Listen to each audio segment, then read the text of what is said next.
Hotel کی طرف جاتے ہوئے اس نے ٹیکسی کرائی ہے اور اس میں رک گیا ہے، اور مرد باہر جا کے ٹیکسی والے کو کہتا ہے اچھا میں 5 منٹ میں آتا ہوں، بس یہ غلطی کی تو پھر بس آپ گئے۔ اور اگر وہ سعودی ٹیکسی والا ہے اور عورت کو چھوڑ کے آپ اس کے اندر چلے جائیں تو پھر اس کے بعد سمجھیں کہ بس پھر اللہ ہی مالک ہے۔ اچھا، جو عورتیں بیچاری اغوا ہو جاتی ہیں ان کے ساتھ بہت برا ہوتا ہے۔ ابھی میں تھوڑے دن پہلے ایک ویڈیو دیکھ رہا تھا، ولاگ کسی نے سعودی عرب میں کسی پاکستانی نے بنایا ہوا تھا، اور اس نے وہاں کی سعودی چینل کی بھی وہ ویڈیو ڈالی ہوئی تھی۔ وہ کوئی سعودی پکڑا گیا، اس نے 3 عورتوں کو اغوا کیا تھا اور اغوا کے بعد ان کو قتل کیا ہوا تھا۔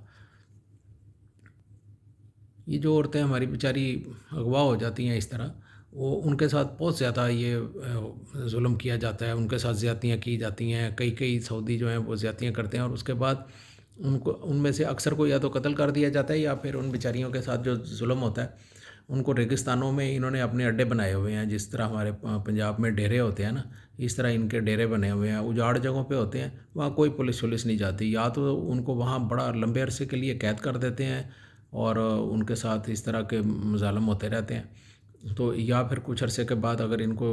پتہ لگے کہ بھئی میں نہیں سنبھال سکتا، میرے پاس جگہ نہیں ہے، تو ان کو 2-4 دن وہاں رکھنا، زیادتی کی اور اس کے بعد قتل کر دیا۔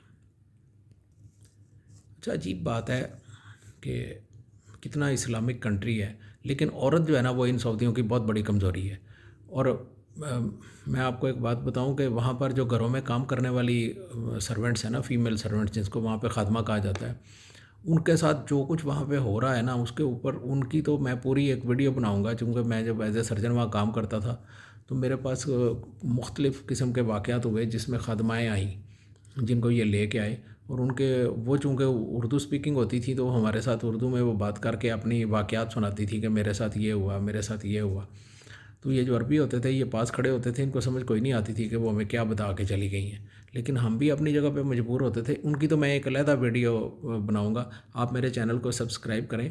اور اگلی جو ویڈیو ہے وہ آپ تک خود بخود پہنچ جائے گی، جس میں ان کی سٹوریاں سناؤں گا کہ کس طرح جو خادمائیں ہیں ان کے ساتھ انہوں نے کیا کیا کیا وہاں پہ، اور کتنے کتنے لوگ ان کے ساتھ زیادتیاں کرتے رہے، اور وہ لگاتار زیادتیاں ہو ہی جا رہی ہوتی ہیں گھر میں۔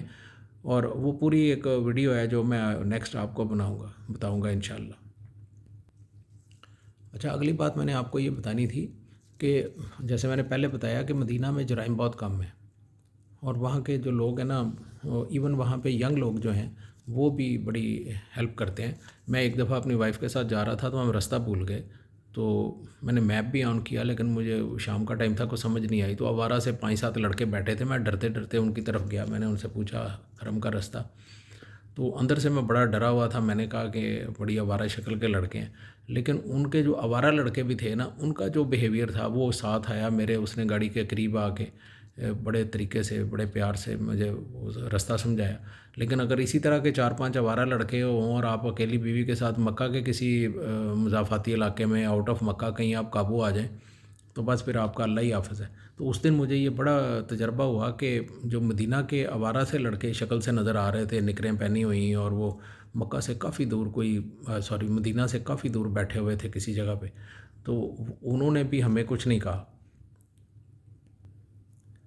اچھا، دوسری جو خطرناک جگہ ہے نا وہ طائف ہے۔ طائف کے جو لڑکے ہیں نا، ینگ لڑکے، وہ تو انتہا درجے کے حرامی ہیں۔ گاڑیوں کو پتھر مارنا، وہ پتھر مارنے والا جو نبی کریم صلی اللہ علیہ وسلم کے ساتھ واقعہ ہے نا، وہ یقین کریں کہ اب وہاں جا کے سمجھ آتی ہے۔ طائف ہاسپٹل میں میرے کچھ دوست کام کر رہے تھے تو ان کے ساتھ بھی ملاقات ہوئی ایک دفعہ، طائف کا جو کافی بڑا ہاسپٹل ہے، تو انہوں نے بتایا کہ گاڑیوں کو پتھر مارنا، اور کھڑی گاڑیاں ہوں اس میں چیزیں پڑی ہوں، شیشے توڑ دینا ان کے پتھر مار مار کے، یہ ان کا بڑا مشغلہ ہے۔ اور طائف میں جو واقعات ہوتے ہیں وہاں عورتوں کے اغوا کے واقعات تو نہیں سننے میں آئے، لیکن وہاں پہ اگر آپ اکیلی گاڑی کسی اجاڑ جگہ پہ کھڑی کر کے چلے جائیں تو اس کے شیشے توڑنا، کبھی بھی اپنا لیپ ٹاپ اپنے بیگ جو ہے نا اپنے سیٹ پہ رکھ کے نہیں جانا، یہ بہت کامن ہے۔ ریاض سٹی جو ہے اس میں بھی بہت، لیکن جو عمرہ حج کرنے والے ہیں یہ ریاض کی طرف تو نہیں جاتے،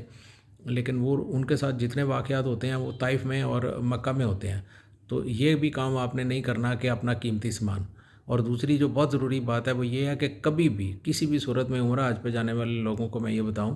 کہ آپ نے سعودی عرب میں جاتے وقت آپ نے کبھی بھی اپنا پاسپورٹ اپنے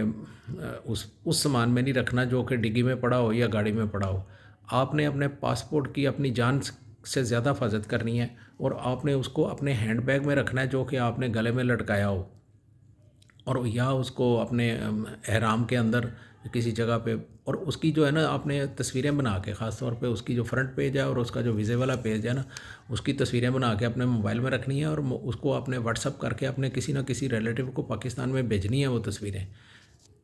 کیونکہ جب پاسپورٹ گم جاتا ہے، اللہ نہ کرے جب سامان چوری ہو جاتا ہے یا کہیں گم جاتا ہے یا کہیں گاڑی کا چھوٹا موٹا ایکسیڈنٹ ہو جاتا ہے، یہ بہت کامن ہے ایکسیڈنٹ وہاں پہ، تو اس وقت پھر یہ چیزیں بڑی کام آتی ہیں۔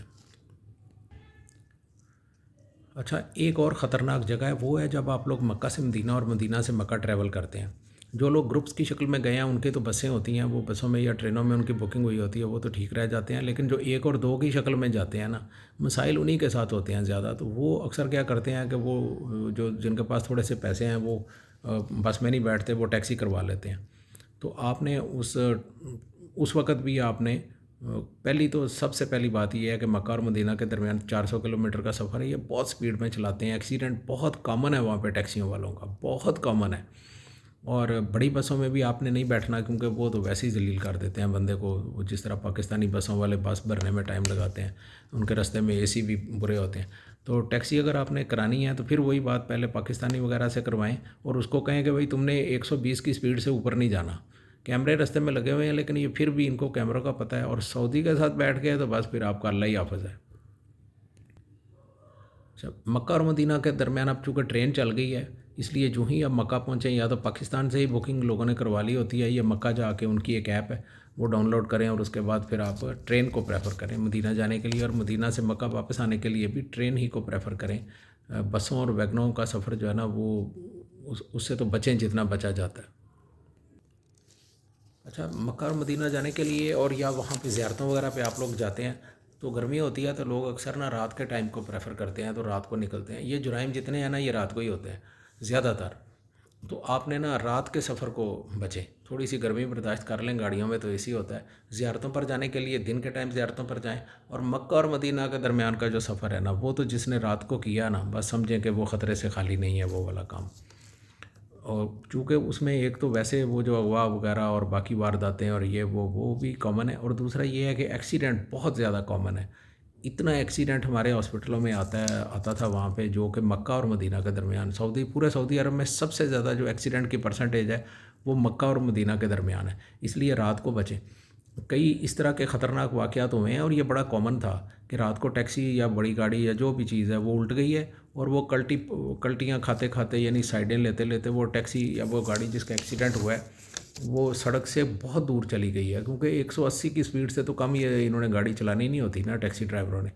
تو وہ الٹتی ہوئی کہیں دور چلی گئی ہے ڈیزرٹ میں، اور ساری رات زخمی وہاں ڈیزرٹ میں پڑے رہے ہیں، اور ان کو کسی کی نظر ہی نہیں روڈ سے پڑی، اور نہ کسی کی نظر پڑے گی تو ان کو کوئی اٹھائے گا نا، اور وہ زخمی اتنے ہوتے ہیں کہ وہ خود موبائل پہ کسی کو کال ہی نہیں کر سکتے۔ تو یہ بڑا کامن ہے وہاں پہ کہ گاڑی کا الٹ جانا، ڈیزرٹ میں چلے جانا، اور ساری ساری رات زخمی اور مرنے والے وہاں پڑے رہنا، اور صبح جب دن چڑھتا ہے تو ان کو کوئی دیکھتا ہے کہ وہ بڑی دور گاڑی پڑی ہے، پھر پولیس کو کال کی جاتی ہے۔ اس لیے رات کے سفر کا تو آپ قسم اٹھا لیں کہ بھئی جو مرضی ہو جائے ہم نے رات کا سفر نہیں کرنا۔ اچھا، ایز اے ڈاکٹر میں آپ کو ایک اور بات بتاؤں گا، وہ ذرا کم امپورٹنٹ ہے لیکن ہے امپورٹنٹ، وہ یہ کہ مکہ اور مدینہ میں نا اکثر لوگ، میں نے دیکھا ہے 50 to 60% لوگ جو ہے نا وہاں جا کے بیمار ہو جاتے ہیں، اور ان سب کو تقریباً ایک ہی بیماری ہے جو وہاں لگتی ہے، وہاں وائرس بڑا کامن ہے یہ والا،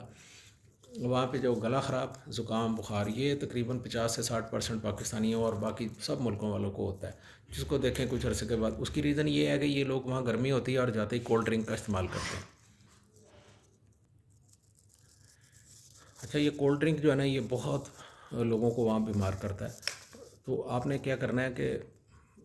گرمی میں سے باہر آتے ہیں، جو ہی ہوٹل میں پہنچتے ہیں یا وہاں اپنے گھر میں پہنچتے ہیں یا جدھر بھی ٹھہرے ہوئے ہیں، تو فوراً ہی کولڈ ڈرنک نکالا اور پی لیا۔ یہ میجر ریزن ہے وہاں پہ بیمار ہونے کی، کولڈ ڈرنک سے بچیں، وہاں جائیں پیپسی، ٹی، مرنڈا، اس طرح کی جو بوتلیں ان سے بچیں، اور بہت زیادہ ٹھنڈا پانی آ کے نہ پئیں۔ اور یہاں سے جاتے وقت ٹیبلٹس آپ کو پتہ ہے وہاں بہت مہنگی ہیں، دوائیاں بہت مہنگی ہیں، پیناڈال کی گولی اور میپرازول کیپسول جو معدے کے لیے ہوتا ہے جس کو سب کو پتہ ہے وہ، اور اس طرح کی چھوٹی موٹی دوائیاں یہاں سے لے کے جائیں۔ فرض کریں یہاں پہ 40 روپے کی ایک گولی یا میپرازول کی یا کیپسول ہے، تو یقین کریں وہاں پہ 50 سے 100 ریال کا ایک پیکٹ ملتا ہے، اور بہت تکلیف ہوتی ہے دوائیاں خریدتے وقت، تو وہاں جاتے وقت یہاں آپ نے کسی ڈاکٹر سے بات کر کے یا جو دوائیاں آپ کھا رہے ہیں وہ ساتھ لے کے جایا کریں۔ اچھا، آپ جو باتیں میں نے آپ کو بتائی ہیں یہ اغوا وغیرہ والی، آپ سوچ رہے ہوں گے کہ وہاں کی پولیس کیا کرتی ہے، اور مطلب اتنی مشہور ہے وہاں، جی سختی ہے، گردنیں اتار دیتے ہیں، یہ کرتے ہیں وہ کرتے ہیں. تو میں آپ کو بتاؤں کہ یہ جو سعودی کالے ہیں نا، اور جو دوسرے بدو ہیں ان کے اپنے، ان سے سعودی پولیس کی نا جان جاتی ہے. یہ ان سے بہت ڈرتے ہیں. اب اس کی کیا وجہ ہے یہ مجھے نہیں پتہ، لیکن سعودی جو ہے نا، سعودی پولیس جو ہے یہ کالوں کے محلوں میں نہیں جاتی. اور یہ جو بدو ہیں جن کے دور دراز ڈیرے ہیں ڈیزرٹس میں، اور ان کے جو بدوؤں کے گاؤں ہیں، وہاں پر بھی سعودی پولیس جانے سے بہت ڈرتی ہے. میری آخر میں دعا ہے کہ اللہ تعالیٰ ہمارے جو عمرہ حج کے لیے لوگ جاتے ہیں ان کو اپنے حفظ و امان میں رکھے. تو میں چونکہ سعودی عرب میں جاب کر چکا ہوں، تو میں سعودی عرب کے متعلق ویڈیوز اس طرح کی بناتا رہتا ہوں، اور اس لیے میری آپ سے ریکویسٹ ہے کہ میرے چینل کو سبسکرائب کر لیں، تاکہ جو ہے میری کو نیکسٹ آنے والی جو ویڈیوز ہیں اس طرح کی وہ آپ تک پہنچتی رہیں. Thank you. اللہ حافظ.